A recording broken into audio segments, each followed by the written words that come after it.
My mother clutched Chris's arm and whispered I was overreacting, even after the security cameras caught him in Sophia's room, uninvited.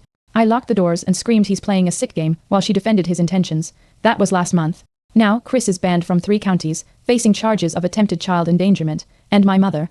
She hasn't looked me in the eye since. I was 15 the first time Chris brushed too close in the hallway. Just a flicker of touch, but enough to freeze me.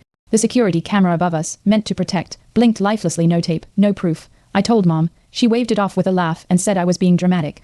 I still remember the hum of that dead camera, a symbol of everything that should have shielded me, but didn't. A week later, Chris offered to tutor me for math. I declined, but he showed up anyway with my mother smiling, tea in hand, saying be polite, sweetie. He stared too long, too soft. When I locked myself in my room, she knocked, frustrated. He's just helping, she scolded. That night, I unplugged the hallway camera. It never mattered. It had never mattered to her. The betrayal wasn't just his. It was hers too. Chris began showing up uninvited, at Sophia's dance class, outside the grocery store. At first, I thought it was coincidence. Then our security camera caught him circling our backyard, eyes locked on Sophia's window. I reported it. Nothing happened. He's playing a sick game, I told Jason, but even he seemed unsure. I installed more cameras, changed routines. I stopped sleeping. Every time the monitor beeped at night, I jolted up, breath caught in my chest. My mother said I was paranoid, that Chris had always been sweet. I stared at the grainy footage of his silhouette and felt my grip on safety unravel. How could I protect Sophia when the very people who should help acted like I was the problem? When Sophia mentioned someone left a teddy bear on her school locker, her name stitched in blue thread, I felt like I was sinking. The cameras hadn't caught him, but I knew, Chris. I drove straight to the school. They said it was from a family friend. My mother had dropped it off. She smiled through the front office window, waving like it was normal. I confronted her in the parking lot. He's playing a sick game, I snapped. She shrugged. You're poisoning Sophia with fear. Jason started doubting me too. What if it's just your mom, he asked. I wanted to scream. My own family couldn't see the monster right in front of us. I didn't just feel alone. I was being erased. In the courtroom, I sat clutching a USB loaded with weeks of camera footage, Chris pacing outside, whispering Sophia's name. But it was my mother who took the stand, hands trembling, voice soaked in tears. Emily's become paranoid. She's destroying our family. Chris sat just feet away, calm, that smug smile he wore when no one believed me. He's playing a sick game, I whispered aloud, but it sounded unhinged in that sterile room. The judge frowned. Jason wouldn't meet my eyes, and as the courtroom's fluorescent lights buzzed above, I realized this wasn't about justice. It was about who they chose to believe. After court, I watched the footage again, Chris reaching for our back door, pausing like he owned the place. I'd upgraded the cameras, floodlights now flaring when motion triggered, but none of it mattered. The footage hadn't moved the judge. My mother's performance had. Jason's silence had. That night, I sat in Sophia's room, security monitor glowing faintly. She slept curled tight, clutching her stuffed giraffe. I whispered, I've got you, but my voice cracked. The cameras watched, unblinking, their protection useless against the betrayal rotting inside our walls. I wasn't sure who I feared more now, Chris, or the people I once trusted. The following morning, a CPS officer knocked on our door. An anonymous report claimed I was unstable, possibly abusive. I didn't need to ask who filed it. Chris's influence was spreading like rot, and my mother, her silence was deafening. Jason hesitated when they asked to speak with Sophia alone. That broke me. You don't trust me either, I said, my voice hollow. He looked away. I sat on the porch afterward, watching the security camera swivel with eerie calm, recording everything yet powerless to stop it. I thought those lenses meant safety. Now, they just felt like eyes watching my slow collapse. 3 days later, a flash drive appeared in our mailbox, no return address, no note. Jason brought it in, unsure. You think this is from him? He asked. I plugged it in anyway, heart racing. Inside were screenshots, messages between Chris and someone else, plotting to make me look unstable. Get CPS involved, one read, another. She'll snap if her husband doubts her. Jason paled. He's playing a sick game, I said again, this time with no doubt. The IP address matched my mother's network. My breath hitched. Was she just his pawn or part of it? Something had just cracked wide open. Jason confronted my mother the next morning. She didn't deny the messages, just looked tired. He needed help, she said. You were turning everyone against him. My legs gave out. Sophia stood at the top of the stairs, listening. You helped him lie, I said, trembling. You let him near my daughter. Her reply gutted me. He said you were unstable. The word echoed. Jason stepped back, horrified. The security camera blinked red in the corner. This time, it wasn't just recording. It was proof. For the first time, Jason believed me completely. But the damage had already pierced through everything. That night, I got a message from an unknown number. I believe you. Meet me. It was sent by Rachel Chrissy's ex-wife. We met at a quiet cafe, and she slid a folder across the table. He did the same to me, gaslit my family, used them to isolate me. Inside were court records, restraining orders, journal entries, and surveillance photos from her own nightmare. My hands shook. He's playing a sick game, she said, her voice bitter. For the first time, I wasn't alone. Rachel had been where I was, and survived, and now, she was ready to help me fight back. Rachel and I spent the next 2 days compiling everything, her records, my camera footage, the flash drive. Together, we drafted a detailed timeline of Chris's behavior, showing patterns of stalking, manipulation, and gaslighting across state lines. We also noted phone calls traced to my mother's landline, confirming she'd contacted CPS with false claims. I emailed it all to a trusted lawyer and local news contact. He's playing a sick game, I muttered, sending the last file. But now, we were writing the rules. Rachel nodded. Time to make noise. We weren't just survivors anymore. We were building a case. Within 48 hours, the story aired online. Mother. Daughter conflict exposes stalker's web of manipulation. The article blurred names, but the timeline was unmistakable. Comments flooded in, others recognized Chris's behavior. Some even shared their own experiences.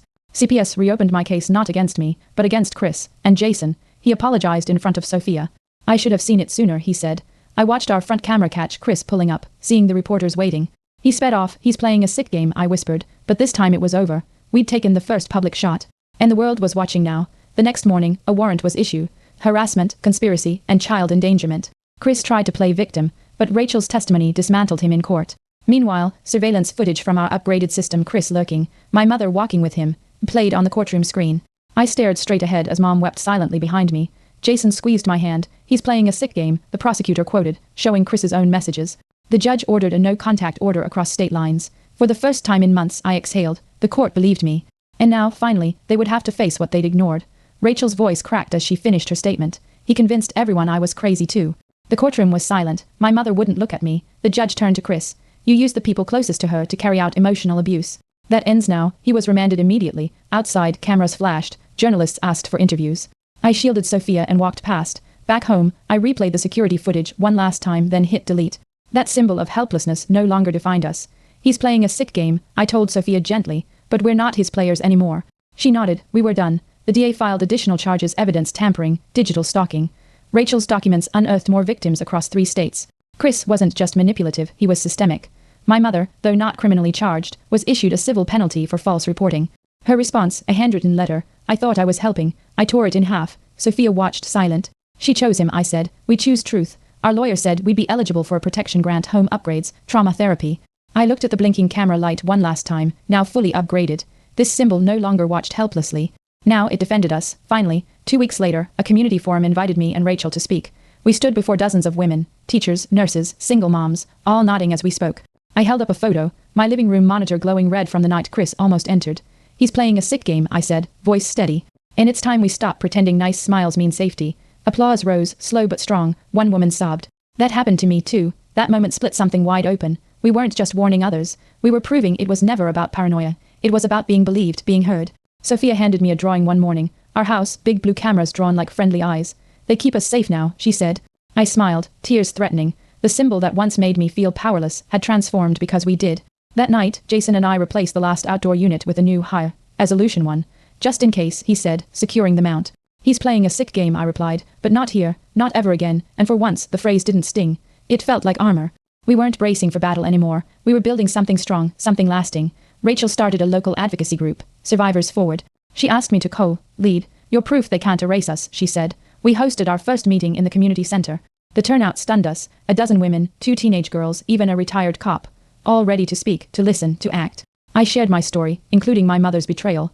Family doesn't mean loyalty, I said, and silence protects no one. Cameras were installed around the center, donated by a local tech firm. This time, they symbolized solidarity. I never thought justice would look like a room full of strangers and healing. The day Chris's sentencing came, I wore blue, Sophia's favorite color, and the color of our security system alerts. He didn't look at me as the judge read out the verdict. 6 years, plus probation, the courtroom murmured. My mother wasn't there. Jason held my hand. You did this, he said. I nodded, blinking fast. He's playing a sick game, I whispered one last time, voice firm.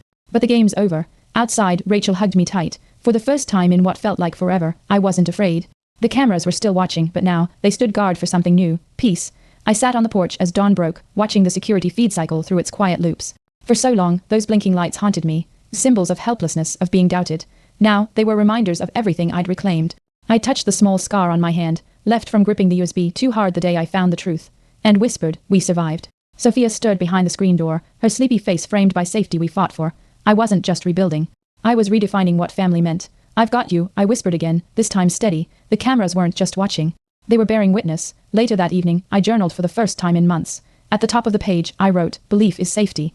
Not cameras, not locks, not courtrooms, but someone saying, I believe you. That saved me. That's what I want Sophia to carry forward. Not fear, but the strength to speak even when no one listens. I paused, glanced at the living room monitor glowing soft blue. Jason passed behind me, placing his hand gently on my shoulder. You're not alone anymore, he said. I nodded. He's playing a sick game, I'd said it so many times. But now, I was writing the ending, and it was mine. At Sophia's school play, she stood in the spotlight dressed as a sunflower, her voice bright and clear. Jason and I sat in the front row, holding hands. The auditorium lights felt warm, not blinding. Behind us, families clapped, unaware of the storm we'd weathered to reach this moment. When Sophia spotted us, she beamed and waved. I blinked back tears. We're really here, I whispered. After the show, she ran into my arms. Did I do good? She asked. You were perfect, I said, meaning more than she knew. Trust had nearly broken us, but tonight, surrounded by light and truth, we were whole, and beginning again.